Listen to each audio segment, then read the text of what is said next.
வணக்கம். அனைவரும் எதிர்பார்த்த கண்ணாடி பாலம் கன்னியாகுமரியில் திறக்கப்பட்டுள்ளது. இப்படி அழகான கண்ணாடி பாலங்களை நாம் அதிகமாக வெளிநாட்டில்தான் பார்க்கிறோம். ஆனால் இந்தியாவிலும் சில இடங்களில் இதுபோன்ற அனுபவத்தை பெறலாம். அப்படி இந்தியாவில் கண்ணாடி பாலங்கள் எங்கு அமைக்கப்பட்டுள்ளன, நாம் செல்வது எப்படி, அது பற்றி பார்க்கலாம். கன்னியாகுமரியில் திறக்கப்பட்ட கண்ணாடி பாலம்.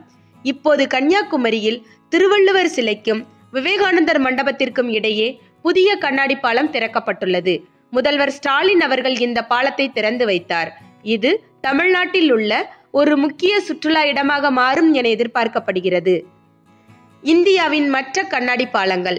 பீகார் ராஜ்கீர் கண்ணாடி பாலம் 2021ஆம் ஆண்டு திறக்கப்பட்ட 200 அடி உயரம், 85 அடி நீளம் கொண்ட இந்த பாலம் 40 பேர் வரை தாங்க முடியும்.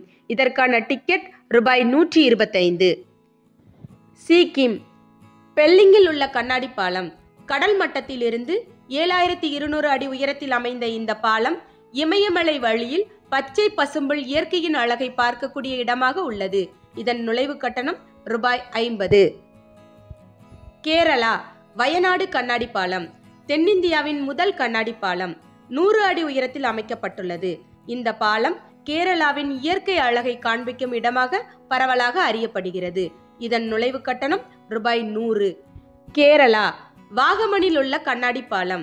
கடல் மட்டத்தில் இருந்து 3500 அடி உயரத்தில் அமைந்த இந்த கண்ணாடி பாலம் இங்கு சுற்றுலா பயணிகள் இடுக்கி மாவட்டத்தின் அழகை பார்க்க முடிகின்றனர். இதன் நுழைவு கட்டணம் ரூபாய் 250.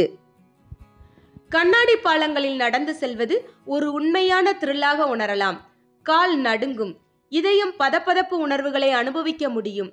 இத்தகைய பாலங்கள் உலகம் முழுவதும் மக்களால் கவரப்பட்ட ஒன்றாக தற்பொழுது பிரபலமடைந்து வருகிறது. இப்போது கன்னியாகுமரியில் திறக்கப்பட்ட கண்ணாடி பாலம் இந்தியாவின் பல இடங்களிலும் சுற்றுலா பயணிகளை கவர்ந்துள்ளன.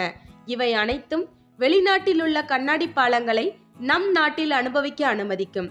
உங்கள் அடுத்த சுற்றுலா பயணத்தில் இந்த கண்ணாடி பாலங்களை பார்வையிட மறக்காதீர்கள்.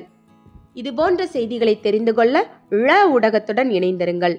ழ ஊடகத்திற்காக லக்ஷ்மி ஜெயபாலன்.